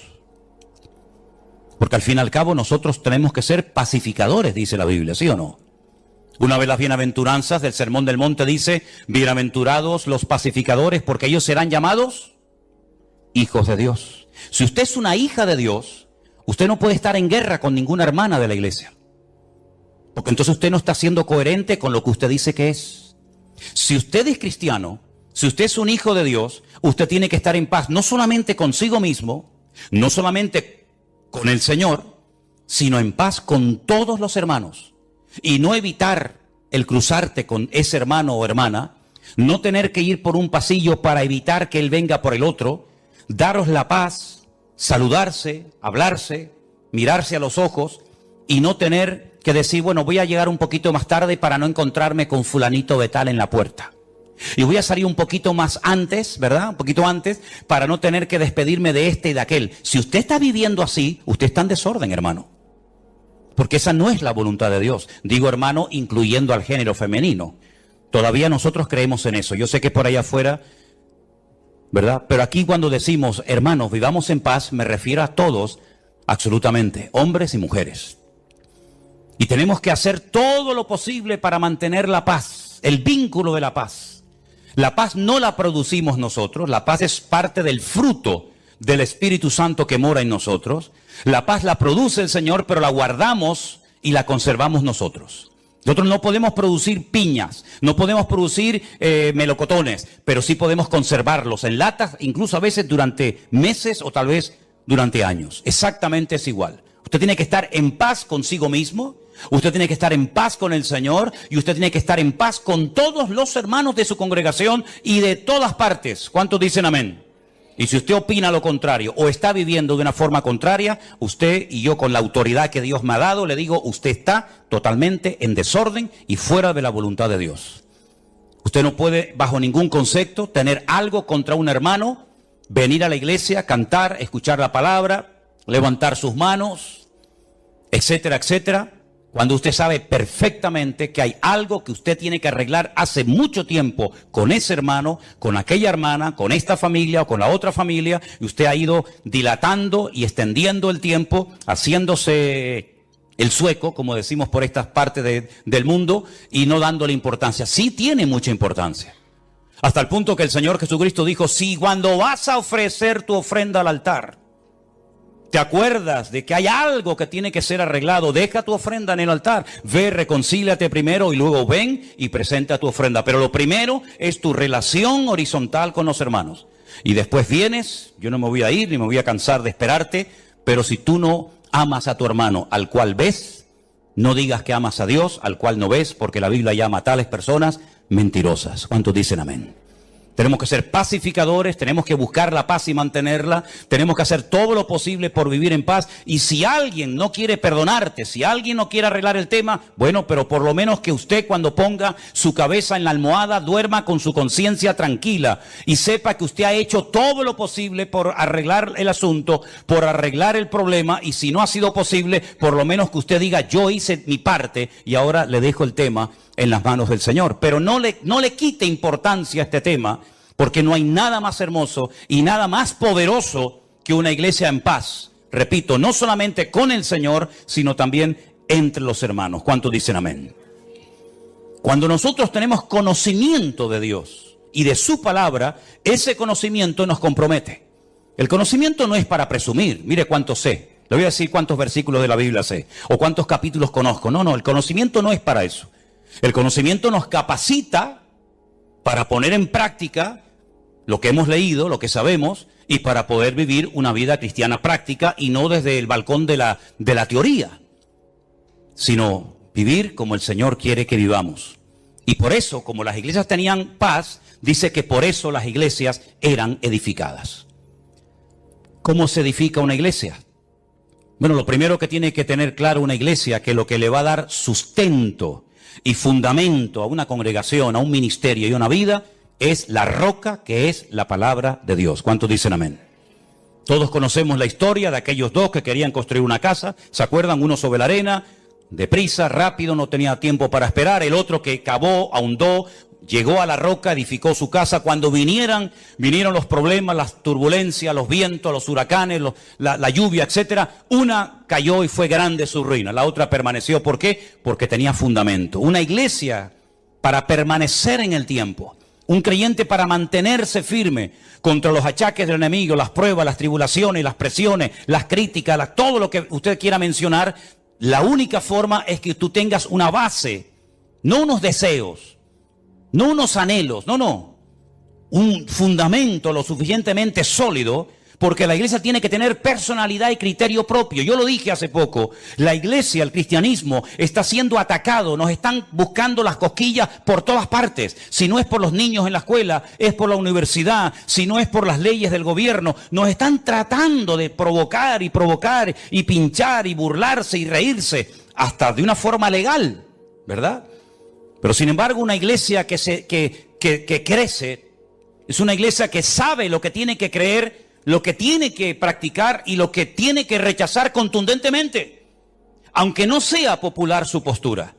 Y es que, dicho sea de paso, el cristianismo nunca ha sido popular. Si usted lo que quiere es, ahora que está convertido, caerle bien a tu gente, algunos sí, pero te aseguro que a muchos no le hará ninguna gracia, ni les va a traer lo más mínimo saber que tú ahora dices que vas en serio con el Señor. No le va a hacer ninguna gracia. ¿Vas a aguantar la presión? ¿Vas a aguantar la burla? ¿O vas a pasar desapercibido? ¿O vas a marcar una diferencia como tantos y tantos hombres y mujeres de la Biblia a lo largo de la historia marcaron una diferencia porque no se dejaron arrastrar, no se dejaron corromper por la corriente de este mundo? Las iglesias eran edificadas porque sabían que Cristo le da estabilidad a la vida de una iglesia y a la vida de un creyente. Nosotros tenemos que ser muy valientes hoy en día, y perdonen que les diga, para encontrar a muchos cristianos valientes. Y valiente no es venir a la iglesia, eso no tiene ningún acto de valentía, por lo menos en Europa.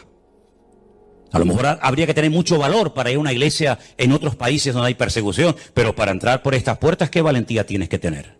Ninguna. Para leer la Biblia no hace falta ser valientes, por lo menos hoy por hoy, hoy en día en Europa o en países que nos están viendo ahora mismo. Pero yo cuando hablo de valentía, hablo de tomar decisiones, de estar dispuesto a jugármela por el Señor. Hemos dicho durante años cosas que yo después compruebo a la luz de la realidad, que son simplemente teorías y opiniones. Lo primero en mi vida es el Señor. ¿Seguro que lo primero en tu vida es el Señor? ¿Tú estás seguro de eso? ¿Tú estás plenamente convencido que el justo por la fe vivirá? Entonces, ¿por qué no vive por fe? Si eso es verdad y tú lo crees, ¿por qué te agarras tanto a lo que tienes y no a lo que eres en el Señor? Porque hay incluso personas que no tienen tantas responsabilidades en la vida que atender y que les cuesta tanto dar pasos de fe, pero sin embargo después predican y hablan de la fe, pero a la hora de la verdad no dan los pasos correspondientes. Las iglesias del Nuevo Testamento eran iglesias valientes, no solamente porque se jugaban la vida, muchos de ellos, sino porque el cristianismo llegará un momento en el que vas a ser confrontado con tu fe. Y en ese momento tú tendrás que demostrar si verdaderamente tú estás bien parado en Cristo o no.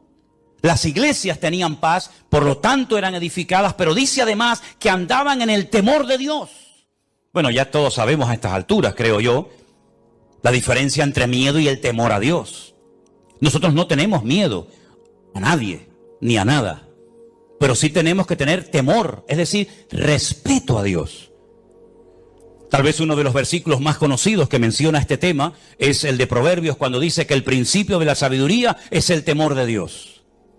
Pero es que a mí me gusta otro que también habla del temor de Dios, que también está en Proverbios, que dice que el principio de la sabiduría es aborrecer el mal. Y dice la Biblia que las iglesias de Judea, de Galilea y de Samaria andaban en el temor de Dios. Es decir, eran iglesias que andaban en orden. Eran iglesias que andaban alineadas con Dios y con su palabra. Eran iglesias que no vivían en la carne. Eran iglesias que andaban en santidad, comprometidos, sabiendo que ellos eran, como dijo el Señor, la sal de la tierra y la luz del mundo. No siempre fue así. Después hubieron tremendas persecuciones, muchos hermanos perdieron la vida, unos fueron quemados, torturados, crucificados, etcétera, etcétera. Pero por lo menos durante un tiempo, el libro de los Hechos destaca que hubo un tiempo que había paz en las iglesias. Las iglesias eran edificadas en la palabra, en el amor unos con otros, porque andaban en el temor de Dios. Y parece como que una cosa nos lleva a otra. Cuando hay paz, nos podemos edificar mutuamente unos a los otros. Y cuando nos edificamos es porque entendemos que el temor de Dios implica compromiso el uno con el otro. El venir a la iglesia no es hola, hola, buenas tardes, Dios te bendiga. No es venir de excursión a la iglesia. Yo noto que hay algunos que vienen de excursión a la iglesia. Y noto que hay algunos que vienen obligados a la iglesia. Y eso funciona un tiempo. Pero llegará un momento que no te va a funcionar ese sistema. Llegará un momento que el niño o la niña te dirán, no voy a la iglesia.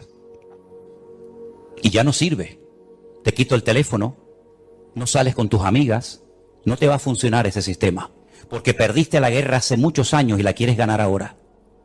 Y yo dije hace unas cuantas semanas atrás que hay batallas que las tienes que ganar hace años. Tuviste que haberlas ganado hace años. Como David aprendió a ganar muchas batallas en su vida privada, para después, cuando llegó el momento de su vida pública, derrotar a aquella mole de hombre llamado el gigante Goliat. Pero no era la primera vez que se enfrentaba a un obstáculo tremendo. Ya él después contó lo que hacía en su vida privada, que por cierto nadie lo sabía, pero él y Dios sí lo sabían. Por lo tanto, hay batallas que si tú has ido perdiendo en tu intimidad, después no vengas aquí dándotelas de valiente, de que ahora todo se va a solucionar porque has perdido la guerra hace muchos años.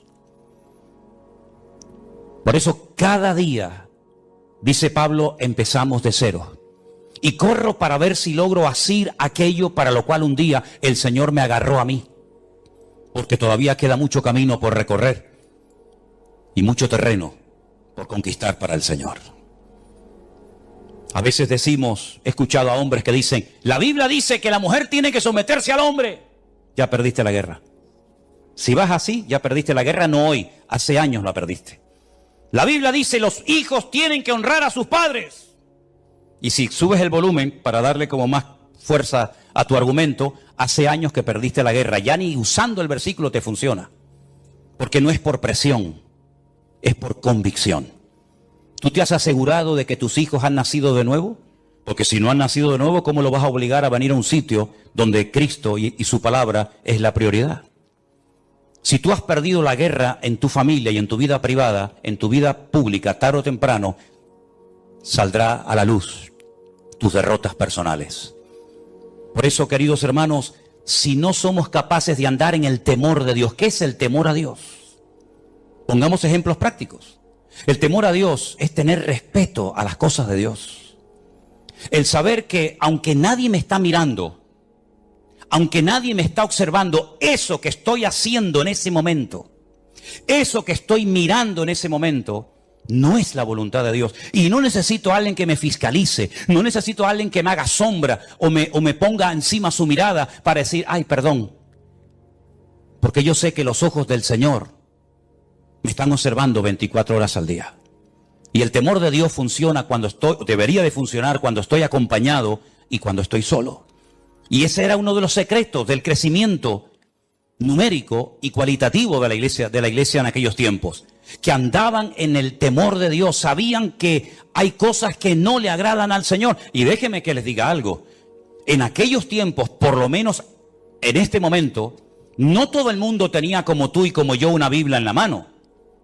Porque eso de tener una Biblia en la mano completa, desde lo que Dios le decía a Moisés, lo que Dios le revelaba a David en aquellos hermosos salmos, lo que el Señor le reveló a Juan en la isla de Patmos en cuanto al futuro, lo que Pablo daba como instrucciones a las iglesias de Corinto, de Éfeso, de Colosa, de Filipo, etcétera. Toda esa instrucción, toda esa enseñanza, toda esa sabiduría, toda esa colección inmensa de palabras reveladas e inspirada por Dios, Eso es un privilegio que durante siglos y siglos millones de hermanos nuestros no tuvieron. Es muy fácil cuando tú oras al Señor decir, bueno, creo que esta porción de Corintios o de Romanos o de Filipenses o este Salmo o esta palabra de Isaías o de Jeremías o este ejemplo de Daniel o de José me pueden venir bien. Sí, claro, pero porque tú tienes toda la Biblia. Pero te repito, durante siglos y siglos hubieron millones de hermanos nuestros que nunca tuvieron el privilegio de tener una Biblia en sus manos. Y eso es algo que tenemos que valorar. Hay cosas que tenemos que valorar en nuestra vida para que nuestra vida realmente sea una vida fructífera y bendecida por el Señor. Y una de ellas es tener toda la palabra de Dios en mi mano, a la cual puedo recurrir y estudiar y escudriñar en cualquier momento. ¿Cuántos dicen amén? Otra cosa muy importante que tenemos que valorar es la iglesia que tenemos. ¿Saben cuántos hermanos les gustaría tener un lugar donde poder congregarse y no lo tienen? Bien porque a lo mejor no hay una iglesia cerca de su casa, bien porque las que hay son un desastre y enseñan cosas que no son bíblicas, por el motivo que sea. Pero ¿sabes el privilegio de poder tener un lugar donde tú puedes encontrarte con otros hermanos cuantas veces tú quieras? ¿Saben el privilegio que tienen, por ejemplo, nuestros hermanos allí en San Francisco, con lo que estuve la semana pasada, de tener una iglesia? Amen su congregación, amen las personas que están trabajando allí, dando su tiempo y su vida. Hay algunos que tienen la sensación de que siempre lo que no tenemos es lo mejor y no lo que tenemos. Siempre la mejor iglesia es la que no tengo. El mejor pastor es el que no tengo. Los mejores líderes son los que no tengo. ¿Cuándo llegará el día en que muchos cristianos inmaduros y carnales se den cuenta que lo mejor no es lo que me falta, lo mejor es lo que ya tengo, que me dio el Señor hace mucho tiempo? ¿Cuántos dicen amén? Dele gracias a Dios por sus hermanos. Dele gracias a Dios por la Biblia, dele gracias a Dios por sus obreros, por sus pastores, dele gracias al Señor por su iglesia. No esté siempre con un ojo por arriba y con un ojo por otro lado. Valore lo que tiene. Porque yo he llegado a la conclusión de que hay algunas personas que dicen que se fueron de algunas iglesias, pero después viendo cómo andan hoy en día, pues a lo mejor empiezo a dudar de que no salieron de su iglesia porque a lo mejor en su iglesia se hacía todo mal, sino porque a lo mejor ellos eran los que estaban mal y no querían someterse ni obedecer la palabra de Dios. Qué maravilla ver este versículo, hermanos. Y al final la conclusión es que eran fortalecidas por el Espíritu Santo. Tenían paz, eran edificadas, andaban en el temor de Dios, se acrecentaban, es decir, crecían, se multiplicaban, fortalecidas por el Espíritu Santo. Este es el diseño bíblico perfecto para una iglesia local o en cualquier parte del mundo donde se encuentre. No hay nada más que esto, hermanos. Y cuando dice que eran fortalecidas en el Espíritu Santo, nosotros tenemos que saber a estas alturas que el Consolador o el Espíritu Santo fue enviado por el Señor a la vida del creyente, a la vida de las iglesias para fortalecerlas.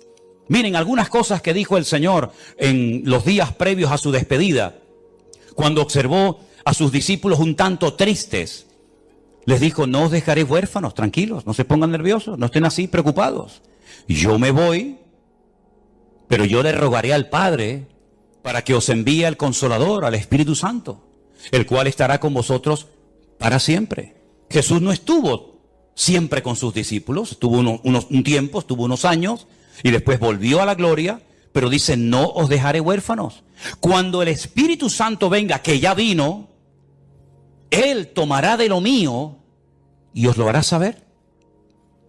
Él os recordará todo lo que yo os he enseñado. Él me glorificará a mí. Y Él os guiará a toda la verdad. ¿Cuántos dicen amén? Por eso el apóstol Pablo escribía aquellas cartas y en una de ellas decía, hermanos, por favor, no quiero que ignoréis que vuestro cuerpo ahora es el templo del Espíritu Santo de Dios, el cual mora en vosotros. Mira, ni Moisés, ni Jeremías, ni Isaías, ni David, ni ningún personaje del Antiguo Testamento podía decir, en mi cuerpo mora 24 horas al día el Espíritu Santo de Dios. Ninguno de ellos lo pudo decir, porque no era el momento. Pero ahora, en estos tiempos, desde que nació la iglesia en el día de Pentecostés hasta el día de hoy, nosotros podemos asegurar con la Biblia en la mano de que nosotros somos portadores, templo del Espíritu Santo de Dios, el cual mora en nosotros. Ya no tenemos que ir a un templo en particular para ver y observar y experimentar la presencia del Señor, sino que Dios mora en mí, Dios vive dentro de mí. Y si el Espíritu de Dios mora en nosotros, Él dará testimonio a nuestro espíritu de que estamos o no en la verdad. Si el Espíritu de Dios mora en nosotros, comenzará a cambiar nuestra forma de pensar. Porque dice que los que son de la carne piensan en las cosas de la carne. Faltaría más. ¿En qué van a pensar? Pero dice, pero los que son del Espíritu piensan en las cosas del Espíritu. Te cambia la forma de hablar, te cambia la forma de pensar, te cambia la forma de vivir. Y por eso tenemos un capítulo entero que sería buenísimo que se lo aprendieran de memoria. No digo léanlo, no, eso ya era hace años. Eso ya era hace años. Pastor nos dijo que leyó, no, ahora te digo que lo aprendas de memoria.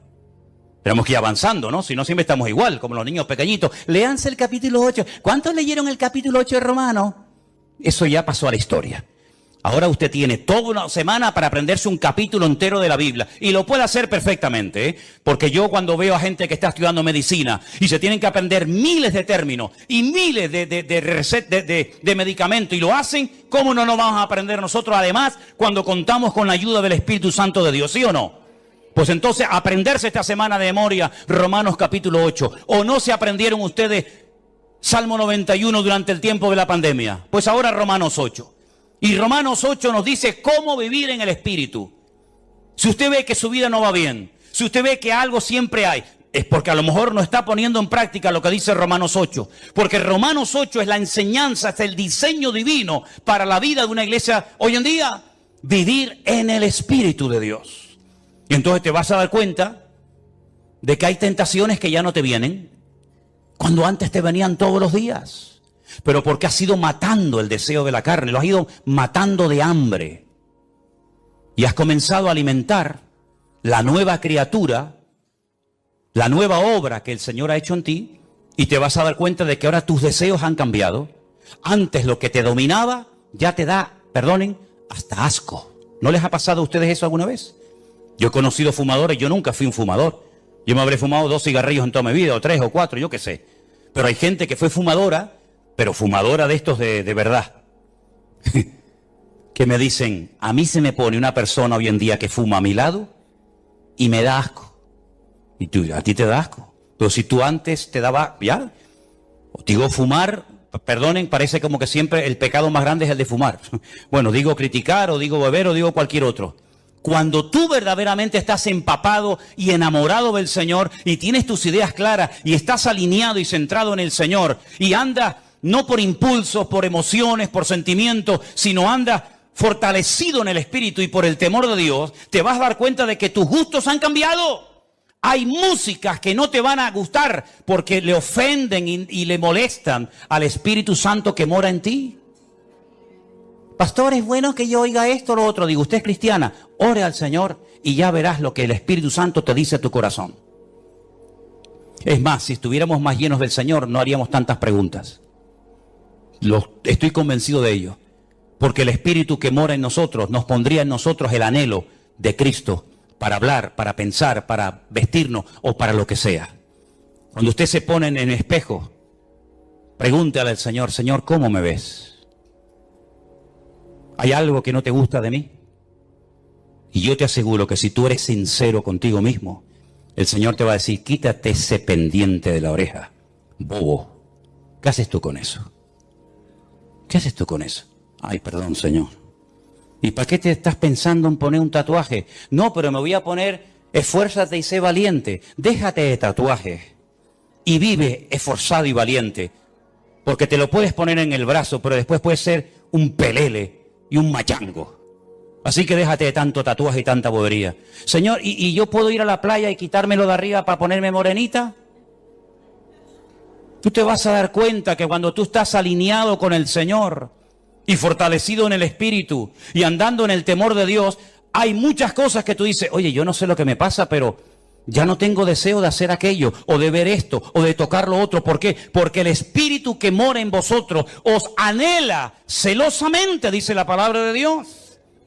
Y si no, miren ejemplos en la Biblia de personas que nunca jamás leyeron la Biblia y decían, eso no lo podemos hacer porque eso no es la voluntad de Dios. ¿Y dónde lo habían leído? No hace falta leerlo. Tenían tanta comunión, estaban tan alineados con el Señor que sabían lo que a Dios le agradaba y lo que a Dios le desagradaba.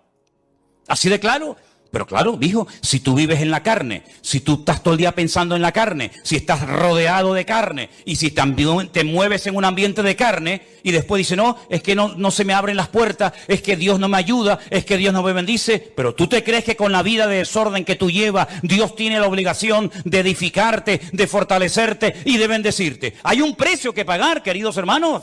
Esto no es apretar un botón y decir, bueno, yo toco el botón y ya de arriba abajo el Señor me llena, me bendice y me transforma. No es así. Primeramente piensa, ¿cómo me llevo yo con mis hermanos en la iglesia? ¿Hay paz unos con otros? Porque si no hay paz, esto no es para ti, ¿eh? Esto no es para ti. Tendrás que pasar hoy, aceptar al Señor, pedir perdón y arrepentirte. Pero si tú estás en paz, entonces, ¿qué vas a querer? Edificar a los hermanos. Y si habéis prestado atención a la lectura esta tarde que dice, ¿cómo se edifica la iglesia? Por la actividad propia, mutua, de cada miembro. ¿Lo habéis leído, no? ¿Sí o no? El cuerpo va creciendo según la actividad propia de cada miembro para ir edificándose en amor. Así se edifica una iglesia. Con la actividad de cada uno de nosotros, aportando cada uno su granito de arena, aportando cada uno su don, su talento, su habilidad, su conocimiento, etcétera, etcétera, y cada uno aportando lo que tiene que aportar, lo que Dios te ha dado, ese cuerpo va creciendo y se va edificando hasta llegar a la estatura de la plenitud de Cristo, a un varón perfecto. Eso es lo que dice la palabra de Dios. Si lo hacemos, el crecimiento viene solo. Esta gente no tenían que salir por las calles haciendo campañas evangelísticas. Es que yo no veo en la Biblia campañas evangelísticas, sino que dice que el Señor añadía cada día a la iglesia los que habían de ser salvos. No estoy diciendo que no haya que salir a predicar el evangelio, no estoy diciendo eso. Lo que estoy diciendo es que el Señor mandaba a la congregación y era la iglesia un imán que atraía a la gente, porque el estilo de vida de los creyentes era diferente, y lo que hoy en día la gente está buscando es gente que sea honesta, que sea sincera, que vivan lo que predican y no que digan una cosa y que luego hagan otra. Por eso, mis queridos hermanos, el Espíritu Santo se movía en aquellas congregaciones con una libertad tremenda. ¿Por qué? Porque donde hay santidad, donde hay orden, ahí se mueve el Espíritu de Dios. Cuando la iglesia no es esto, cuando la iglesia no funciona según este diseño bíblico, la iglesia se convierte en lo que tú quieras. En un club de amigos, en una ONG, en un lugar de altruismo, en un lugar donde se reparte tal vez comida, pero la iglesia perdió la función de ser el agente de Dios en este mundo. Y el Señor nos da la oportunidad y el privilegio de reunirnos pues 1 o 2 veces a la semana o cuando sea en este lugar o en cualquier otro. Pero durante la semana la luz se esparce. Ahora la luz está concentrada en un lugar. Todos estamos siendo alimentados, instruidos, ¿verdad? Edificados por la palabra, pero cuando termine esta reunión, y en sus respectivos países lo mismo, la luz se va a esparcir. Y durante toda la semana, cada uno de ustedes en el lugar donde viva, donde trabaja, donde estudies, vas a tener que marcar una diferencia y vas a ser una luz. Pero estás realmente fortalecido, edificado en el Señor para poder vivir una vida cristiana victoriosa. Porque si tu vida cristiana depende única y exclusivamente de un culto, yo no sé cómo aguantas, sinceramente. Yo no sé cómo puede aguantar un creyente viviendo única y exclusivamente de cultos. Eso es muy complicado. Tú tienes que tener tu propia comunión y tu propia relación con el Señor cada día. Porque aquí dentro, no digo que no se te presenten tentaciones, porque a veces hay algunos o algunas que vienen con otras intenciones, pero digamos que las tentaciones grandes no están dentro de la iglesia. Seamos sinceros. Las tentaciones, las presiones, etcétera, etcétera, está allá afuera. Cuando tú estés solo mañana y te llame aquel o aquella, ¿cómo vas a reaccionar, hermano? ¿Cómo vas a reaccionar? ¿Con la carita de santo y de bueno que tenías hoy? ¿O te volverá a salir el indio que llevamos todos dentro? Dios nos tiene que sacudir el alma para que nos demos cuenta de que somos el objetivo del enemigo y sobre todo nuestros hijos. Que Dios nos ayude a entender que cuanto más unidos, más arraigados a la palabra, más en santidad, en paz y en orden vivamos, más fortaleza espiritual todos vamos a tener para poder vivir una vida cristiana victoriosa. Saulo estuvo 15 años sin aparecer en la escena. A los 15 o 16 años vuelve a aparecer, ya el Señor le ha revelado el Evangelio, ya viene con otras, ¿verdad?, con otro estilo de vida. Pero lo que está bien claro es que todos y cada uno de nosotros somos responsables de nuestra vida cristiana. Usted no puede depender de cultos, no puede depender de pastores, usted tiene que depender única y exclusivamente de su relación con el Señor. Mi pregunta es, y concluyo, ¿está usted en paz con el Señor? ¿Y con usted mismo? Porque hay gente que está enfadado con ellos, ¿sabían eso? Hay gente que no se soporta, no se aman. ¿Y cómo va usted a amar al prójimo si al prójimo hay que amarlo como a ti mismo? Hay gente que está enfadada con ellos mismos. No le gusta su cuerpo, no le gusta su gordura, no le gusta su delgadez, no le gusta su altura, no le gusta no sé qué. Están enfadados, están con problemas personales terribles. Y llevan años arrastrando, y mira cómo estoy, y mira cómo no estoy, y mira el granito aquí, y mira el granito allá, y mira que no sé qué. ¿Ya te has aceptado a ti misma? ¿Sí o no? Yo me acepté a mí mismo hace muchos años, ¿eh? No tengo ningún problema personal conmigo mismo. Estoy en paz con Dios, estoy en paz conmigo mismo, pero en lo que tenemos que esforzarnos cada día es estar en paz con todos los hermanos, ¿sí o no? Esa es nuestra obligación. No va a venir el arcángel a veces y decir, vete a hablar con ella, llámala aparte, vete allí, arriba, abajo, y arregla este tema antes de que te vayas de la iglesia. Es una vergüenza que hay creyentes que a veces tienen una oportunidad en un culto para arreglarse con un hermano y no aprovechan la oportunidad y se van. Y si te hubieras muerto durante la semana, te vas de este mundo con la pena de no haber arreglado la situación con este hermano o con esta hermana. Es nuestra obligación, es nuestro deber, ¿verdad? ¿Estás edificándote en el Señor cada día? ¿De qué estás comiendo, mi hermano? ¿Qué estás comiendo? ¿Qué estás alimentando tu alma? ¿Con la palabra de Dios? ¿Con buena literatura cristiana? ¿Teniendo comunión con el Señor y con su palabra? ¿Estás comiendo sanamente o estás comiendo basura? Ustedes saben que se ha puesto de moda la comida basura. Es la más rápida, ¿no? Ay, hermano, me invitaron unos hermanos a comer un potaje en su casa. ¿Qué diferencia comerte un buen potaje a comerte una birria de hamburguesa? Hazme el favor. ¿Estás comiendo bien espiritualmente hablando? ¿Estás comiendo bien? Es tu obligación, no la mía, es la tuya. ¿Estás fortaleciéndote en el Señor? ¿Estás andando en el temor de Dios? ¿Estás huyendo de ciertos y determinados ambientes y lugares y personas que te pueden contagiar y te pueden perjudicar tu desarrollo y tu crecimiento espiritual? ¿Te das cuenta cómo hay muchas cosas que no dependen de un pastor o de una iglesia, sino son cosas que somos nosotros los responsables delante de Dios de tomar esas medidas preventivas para poder construir una vida cristiana victoriosa? Medita en todo esto que has escuchado esta tarde, hermano, porque hay gente que a lo mejor no tienen paz en su corazón porque no están haciendo esto que hemos leído esta tarde. No se están edificando en el Señor, no tienen comunión con el Señor y por lo tanto no tienen paz. Pero la paz es posible, dice la Biblia. Tú guardarás en completa paz. ¿A quién? Aquel cuyo pensamiento en ti persevera. Cierra tus ojos en esta tarde y dile al Señor, Señor, escúchame bien lo que te voy a decir. Así como las iglesias de Galilea, de Judea, de Samaria tenían paz, yo quiero tener paz.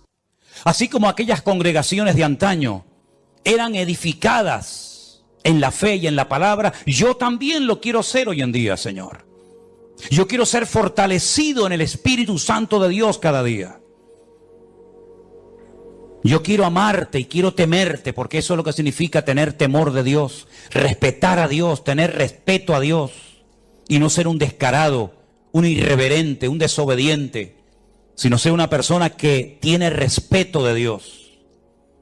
Que no le echa siempre la culpa a alguien de tus problemas, Porque esa es una actitud tremendamente infantil. Ay, si yo hubiera tenido un buen padre. Ya. ¿Y cuántos han tenido un buen padre y han salido totalmente descarriados? Así que no le eches la culpa al padre que no tuviste o a la madre que no tuviste o que tienes. No le eches la culpa al pastor, al diablo, al mundo, a la iglesia, a los jóvenes. No, ya está bien. Así actúan los niños pequeñitos. Siempre la culpa la tienen los demás. Pero es tiempo, mis queridos hermanos, de mirarnos, de examinarnos a nosotros mismos, de probarnos a nosotros mismos y de reconocer que yo soy el único responsable de mi vida espiritual, de mi crecimiento y desarrollo. Valore lo que Dios le ha dado, mi hermano. No esté saltando de flor en flor, saltando de un lugar a otro. Parece que siempre lo que hacen los demás es mejor que lo que usted tiene o Dios le ha dado. Y si el lugar en el que usted está dice que no tiene lo que tienen otros, pues ya sabe lo que tiene que hacer: aportar, colaborar, integrarse. Y de esa manera usted podrá aportar lo que dice que no tenemos. Madurez, valentía, crecimiento y desarrollo espiritual es lo que necesita urgente la iglesia del Señor hoy en día. Ya basta de ese cristianismo superficial, con una falta de compromiso total y absoluta. Hermanos, nosotros, dice la Biblia, estamos completos en Cristo Jesús. Usted está completo en Cristo Jesús. Solamente tienes que echar mano de lo que Dios te ha dado hace mucho tiempo. El mismo Espíritu de Dios que moraba en Cristo Jesús, nuestro Señor, es el mismo Espíritu que mora ahora en ti. Ni más ni menos. Por eso dice la Biblia que el Espíritu que levantó a Cristo de los muertos vivificará vuestros cuerpos mortales por su Espíritu que mora en vosotros. Escuche bien esto: el mismo Espíritu que ungió a Jesús, el mismo Espíritu que guió al Maestro, el mismo Espíritu que Él dijo: el Espíritu de Dios está sobre mí y me ha ungido para dar vista a los ciegos, para dar libertad a los cautivos, para pregonar el año agradable del Señor. Ese mismo Espíritu ahora mora dentro de usted. El mismo, la misma unción, la misma autoridad, el mismo poder. Use, eche mano. Como decía Pablo a Timoteo, echa mano de la vida eterna. Usa lo que Dios te ha dado. Aviva el fuego del don de Dios que está en ti. No lo apagues. Cumple con tu llamado. Cumple con tu ministerio. Esfuérzate. Pelea la buena batalla. Acaba la carrera. Guarda la fe. Es nuestro deber. Son deberes personales, intransferibles. Nadie puede ocupar mi lugar de oración ante mi Dios. Alguien puede orar por ti, pero si tú no oraste ese día, te lo perdiste. Nadie puede ocupar esa banca, esa silla donde tú estás sentado más que tú. Porque un día Cristo se apareció en un culto y faltaba uno, y fue el mejor culto de todos, porque se apareció nada más y nada menos que el resucitado, victorioso y glorioso, el Rey de Reyes y Señor de los Señores, y Tomás no estaba.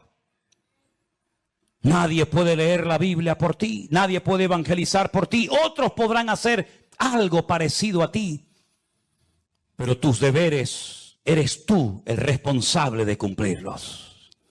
Ni papá, ni mamá, ni la esposa, ni el marido, ni los hijos, ni el pastor, ni la iglesia. Tú eres el responsable.